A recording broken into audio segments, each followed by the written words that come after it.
गुजारिश करता हूं कि हमारे साथ जुड़िए। वो नारे हम लगा रहे थे, इनकलाब, आपको मेरे साथ कहना है, इनकलाब हर जुबा से उठा, हर जुबा से उठा, हर नगर चला है, हर नगर से उठा, हर जुबा कहेगी। देखिए, सबसे पहले तो मैं आप सब लोग को मुबारकबाद देता हूं कि सीए एनपीआर एनआरसी के खिलाफ जो हमारा आंदोलन चल रहा था उसमें आज हमारा भारत बंद था और पूरे देश में बंद हुआ, शांति प्रिय बंद हुआ। कहीं भी कोई आम आदमी को या और कोई परेशानी नहीं हुई, कोई वायलेंस नहीं हुआ। तो ये इस मुल्क के प्रति जो हमारी जिम्मेदारी है कि हमें विरोध भी करना है और दूसरे की स्वतंत्रता का ख्याल भी रखना है। इसलिए बहुत बहुत मुबारकबाद आप सब लोगों की, हमारी आवाज जो है आज पूरी दुनिया ने सुनी। मैं महाराष्ट्र में हूं, कल हम लोग नागपुर में थे। कहा जा रहा था तिरंगा नहीं फहराया जाएगा, बहुत दिक्कत होगी। तो सीधी बात यह है कि डरते वरते तुम किससे है नहीं भैया। हम डरते हैं तो गुनाह करने से, किसी को सताने से, किसी के अधिकार छीनने से। इस देश के इस कॉन्स्टिट्यूशन से, इसके खिलाफ नहीं जाते। बाकी जालिम चाहे कितना ताकतवर हो, उससे डरने का मतलब नहीं बनता। तो समय की पाबंदी है। मैं आप सब हजरात से माफी चाहता हूं, पूरी जमहूरियत से, कि मुझे जाना पड़ेगा, मुझे लौटना एक और जगह मेरी जरूरत है। फिर क्योंकि भारत बंद है, मेरे ऊपर जिम्मेदारी है जहां जहां प्रोटेस्ट चल रहे हैं उनकी सुरक्षा की और वहां सब कुछ जो चल रहा है उनकी जानकारियों की। अभी भी एक घटना हुई है, खबर आई कि हमारे कुछ कार्यकर्ताओं के साथ जो है उनकी गाड़ी वाड़ी अभी तोड़ दी गई है दिल्ली में। तो ये तरह तरह के प्रयास कर रहे हैं कि हमारे आंदोलन को हिंसक कर दें, उसमें वॉयलेंस पैदा कर दें, जिससे कि हमारी आंदोलन की पहचान खराब हो। लेकिन ऐसा नहीं हो पाएगा। हम अपने मुल्क को बचाने निकले हैं, हम अपनी नागरिकता को बचाने निकले हैं, हम अपने अधिकारों को बचाने निकले हैं। इसके लिए हम कोई भी कुर्बानी देने को तैयार हैं। तो मैं कॉन्स्टिट्यूशन का प्रियम्बल पढ़ूंगा और वो जो शख्सियत ये बैठी हुई है इस टेंट के नीचे, ये हमारी माताएं बहनें, हमारे छोटे बच्चे, हमारी छोटी बच्चियां, ये एक छोटा सा प्यारा सा नन्हा सा बच्चा है जो यहां बैठा हुआ है। इसके शरीर पे जो लिखा हुआ है वो इस मुल्क के हर व्यक्ति को पता लग गया है। ऐसा आंदोलन कभी नहीं हुआ जैसा शाहीनबाग से लेके और एनआरसी सीए एनपीआर के खिलाफ हो रहा है। तो मैं तकरीर के तौर पे तो सिर्फ इतना ही करूंगा कि मुझे एक बहुत जरूरी बात आपसे शेयर करनी है और चाहता हूं आप उसे सुने। लेकिन सबसे पहले हम संविधान की प्रस्तावना पढ़ेंगे और मैं चाहता हूं इसमें आप मेरी मदद करें, आप भी इसको दोहराएं।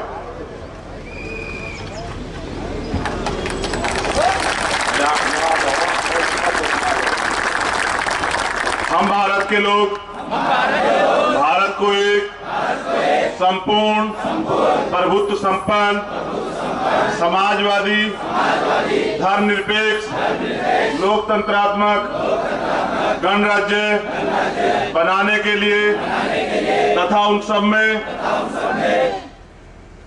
उसके समस्त नागरिकों को सामाजिक, आर्थिक और राजनीतिक न्याय, विचार, अभिव्यक्ति, विश्वास, धर्म और उपासना की स्वतंत्रता, प्रतिष्ठा और अवसर की समता प्राप्त कराने के लिए तथा उन सब में व्यक्ति की गरिमा और राष्ट्र की एकता और अखंडता सुनिश्चित करने वाली बंधुता को बढ़ाने के लिए दृढ़ संकल्प होकर आज दिनांक 23 फरवरी 2020 को ये संकल्प लेते हैं कि जब तक मुल्क से सीएए, एनपीआर, एनआरसी जैसे काले कानून वापस नहीं होते,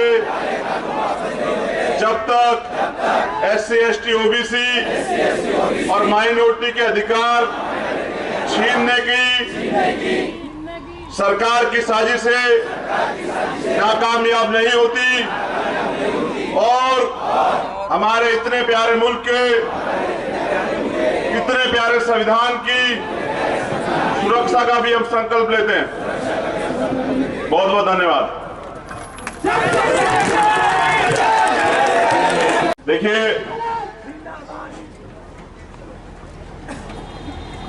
ये बात इसलिए कहनी पड़ रही है कि एक सामाजिक ईमानदारी की बीमारी लगी अपने लोगों के लिए, उसे मैं नहीं छोड़ सकता हूं। गलत करने वाला कोई हो, चाहे मेरा सगा भाई भी हो, मैं उसके खिलाफ भी बोलूं। ये सिद्धांत है कि बाबा साहब अंबेडकर की मूवमेंट को पढ़ के ग्रहण किए गए हैं, इनसे कोई समझौता नहीं हो सकता। सब लोग जानते हैं CAA ये काला कानून इस मुल्क को तोड़ने के लिए है, इस मुल्क में रहने वाले अमन पसंद लोगों के भाईचारे को खत्म करने के लिए है, बाबा साहब के कॉन्स्टिट्यूशन के आर्टिकल 14 और 15 के खिलाफ है, संविधान को ताक पे रख के कानून बनाया गया है। धर्म के आधार पर इस देश में कोई कानून नहीं बनेगा क्योंकि ये सेकुलर मुल्क है। तो ये भी मुझे पता है कि 2003 के सिटीजनशिप के रूल जब 2003 में भाजपा की सरकार थी तो जो बनाए गए थे, उसमें रूल नंबर 4 ये कहता है कि हम पूरे देश में NRC करेंगे। बड़े गौर से सुनना। और NRC के आंकड़े हम NPR से इकट्ठा करेंगे। आज जाके पढ़ लेना जो मैं कह रहा हूं। 2003 में भाजपा की गवर्नमेंट में सिटीजनशिप के रूल बने। रूल नंबर 4 का तीसरा पैरा कहता है कि हम पूरे देश में NRC करेंगे और NRC का जो डाटा है वो NPR से इकट्ठा करेंगे। वहीं रूल नंबर 4 का चौथा पैरा कहता है NPR से जो डाटा इकट्ठा होगा उसको हम वेरीफाई करेंगे, एग्जामिन करेंगे और फिर उससे NRC करेंगे। तो NPR, NRC और CAA एक पूरी कड़ी। अगर कोई ये कहे कि हम NPR करा रहे हैं, इससे कोई खतरा नहीं होगा, तो मैं इस बात पे समझौता नहीं करूंगा बिल्कुल। और मैं ये सच आपको भी बता दे रहा हूं, NPR से NRC होगी और NRC से छटनी होगी जो इस मुल्क में भाजपा के खिलाफ है। SC, ST, OBC और माइनॉरिटी और मुसलमान भाई, उनके वोट का अधिकार छीन के उन्हें इस देश में गुलाम बनाने के लिए संविधान खत्म करके मनुस्मृति लागू करने का प्रक्रिया चल रही है। हम इसे स्वीकार नहीं करते, इसीलिए आज हमारा बंद था और पूरे देश में हो रहा है। पूरे देश को इस बात पे गर्व करना चाहिए कि जब कुछ लोग मिलकर इस देश की एकता को तोड़ रहे हैं तो पूरा मुल्क एक साथ खड़े होकर इस कानून के खिलाफ आंदोलन कर रहा है। तो NPR रोकना है नहीं रोकना है। तो मैं यहां की सरकार से भी, मीडिया के साथी हैं, मैं ये निवेदन कर रहा हूं पहली बार में तो कि धोखा नहीं चलेगा, बिल्कुल नहीं चलेगा धोखा। NPR नहीं होगा। और अगर फिर भी आपसे ऐसी उम्मीदें में नहीं है, लेकिन अगर आप उसके बावजूद भी आप देश के वजीर आजम और देश के गृह मंत्री की तरफ बयान देके कहते हैं कि हम एक कदम पीछे नहीं हटेंगे, तो ये जनता है, फिर इसका सामना आपको भी करना पड़ेगा, याद रखना। एक और बहुत जरूरी बात, ये NPR रोकने की ताकत स्टेट गवर्नमेंट पे है। ये झूठ भी ना बोला जाए कि सेंटर लागू कर रही है, बिल्कुल साफ समझ रहे हैं। NPR रोकने की ताकत सरकार के पास है, राज्य सरकार के पास, ठीक है। तो कोई ये कहे कि हम मजबूर है, ये झूठ भी नहीं चलेगा। वो किसी की सरकार हो, चाहे मिली जुली हो, चाहे मिली जुली वाले हो और चाहे सिंगल वाले हो, समझ रहे हो। ये सबके लिए ये झूठ नहीं चलेगा बिल्कुल भी कि सरकार दबाव बना कर आ रही है।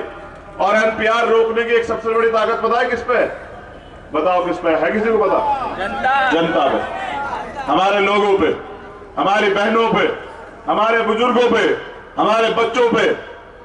अगर हम तय कर ले कि हम NPR का डाटा नहीं देंगे तो कोई भी गवर्नमेंट हमसे जबरदस्ती नहीं कर सकती, चाहे किसी की गवर्नमेंट।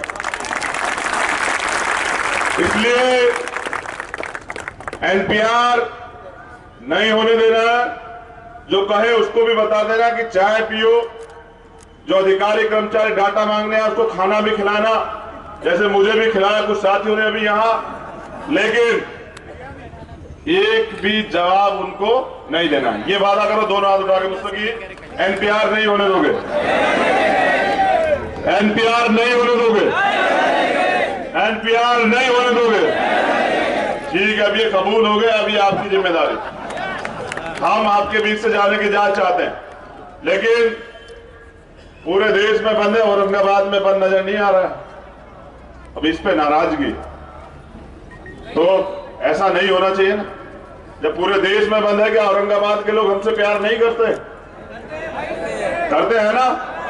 कुछ देर आप भी अपना विरोध दर्ज कराओ, तब तो कुछ और बात आगे बढ़े। ठीक है, हाँ, अगर बंद करके आया तो बहुत अच्छी बात है, क्योंकि प्यार बढ़ता रहना चाहिए। सरकार को पता रहना चाहिए कि हम जागरूक लोग हैं। तो मुझे सुनने के लिए बहुत बहुत शुक्रिया। बस एक दरखास्त ये है कि जो लोग यहाँ आयोजक कमेटी के लोग हैं, जो इसे चला रहे हैं, जो बहनें, हमारी माताएं, हमारी बच्चियां, हमारी चाचियां, दादियां बैठी हैं, उनकी सुरक्षा की, उनके खाने पीने की, और जो आयोजक कमेटी उनके हौसले बढ़ाने की हमेशा मेरी दरखास्त है कि इसमें आप मदद करते रहे। बहुत बहुत शुक्रिया मुझे सुनने के लिए।